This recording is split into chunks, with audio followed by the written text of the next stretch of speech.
The Tusk Fund will help with renovations to ensure Tusk legacy, a storage shed for a shelter on the Stokes farm, and even snacks for the big fella.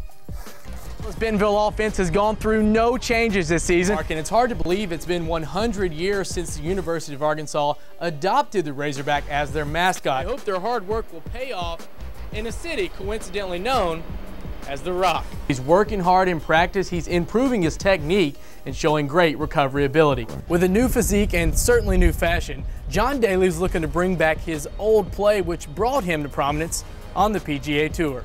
In Memphis, Justin Lewis, 4029 Sports. The city of Fayetteville will be able to get to your complaint in a more timely manner. For the position of Dean of Dale Bumpers College of Agriculture, will visit the U of A campus in February and March. Between the ever so lovable Minnesota Vikings and Brett Favre in Who Dat Nation against the Saints of New Orleans. In a game primarily focused around the SEC's top 2 players, it became an all-out team effort for the Hogs on Wednesday night. We got exactly that as LSU took home the Golden Boot in overtime, 33-30. That one thing was missing. That one thing was execution. That's right, Mark, and it's hard to believe it's been 100 years since the University of Arkansas adopted the Razorback as their mascot. Now, most fans only see Tusk about a handful of times during football season, so we're taking a behind-the-scenes look at the place Tusk calls home.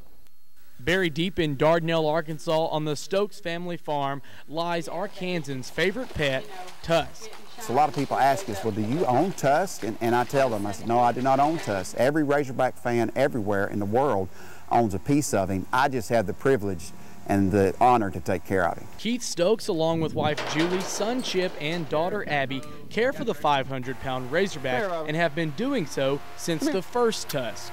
Come on. What you do?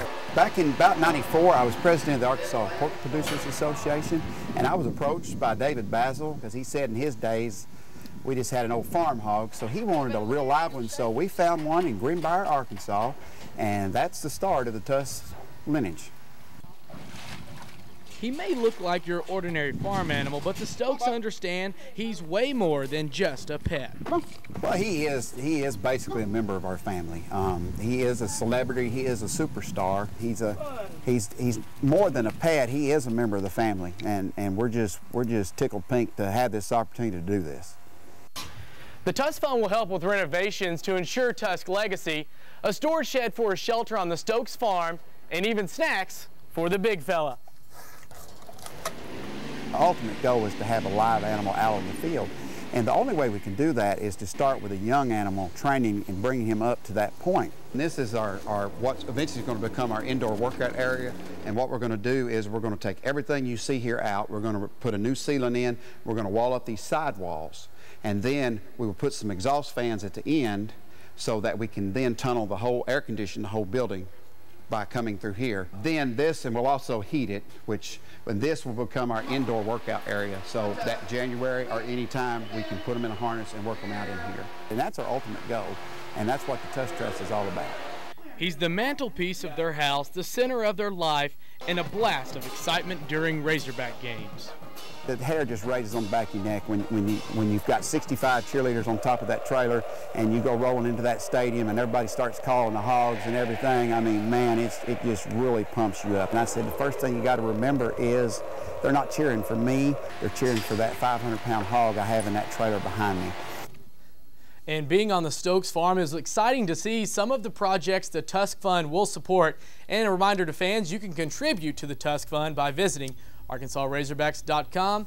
Back to you guys. Time for the passing game to get a little love. It's Pearson Jean on the out, finds wide open Hayden Boyston for the touchdown. That caps a 28-0 run to end the first quarter. Well, here's Haskell, and if you can't catch him, you just simply have to admire. He goes to the outside, and he's down the sideline, 57 yards. And you know where he's finishing, into the promised land, 35-13. At that point, the whole student section going crazy. And how could we finish these highlights without topping them off with a little Courtney Haskell once again into the end zone. It's 42-19 at half, 56-27 is the final score. And guys, I was talking with an 85-year-old lady who was born and raised here in Bentonville, lived here her whole life, said that She had seen all the changes the city has gone through over the years. Well, this Bentonville offense has gone through no changes this season as they continue to go to Courtney Haskell. He would finish with 17 carries, 220 yards, and count them, 5 touchdowns. As Bentonville cruises to an easy victory over Rogers Heritage. In Bentonville tonight, I'm Justin Lewis for the Friday Night Football Frenzy. Woo! With one roaring tee shot, the Lion, John Daly, was back in action on the PGA Tour. I'm just happy to be back. Like I said, I enjoy playing both tours, and I think I have gone overseas probably more than any American player, and I love the guys over there. I love our guys too, and to have a chance to kind of play both tours is pretty neat. While there's no doubt fans of Daly's grip it and rip it style are excited to see him back in the United States, but what do some of his colleagues think? You know, it's great to hear the guys say you're really good for, you know, the European guys say I'm great for their tour, and the guys here, when you play good, you're good for our tour. And that's a great feeling. I think it's good that he's back. He puts fans in the seats, and you know, and that's important. I think the fans are really going to be supportive, and can't wait to see him back.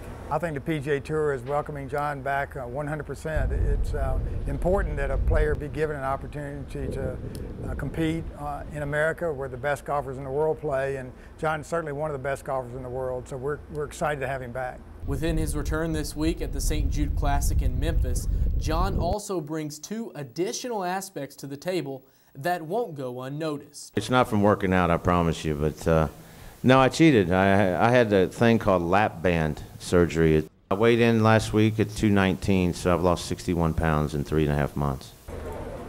I had to give him a little grief about his pants, but he looks good.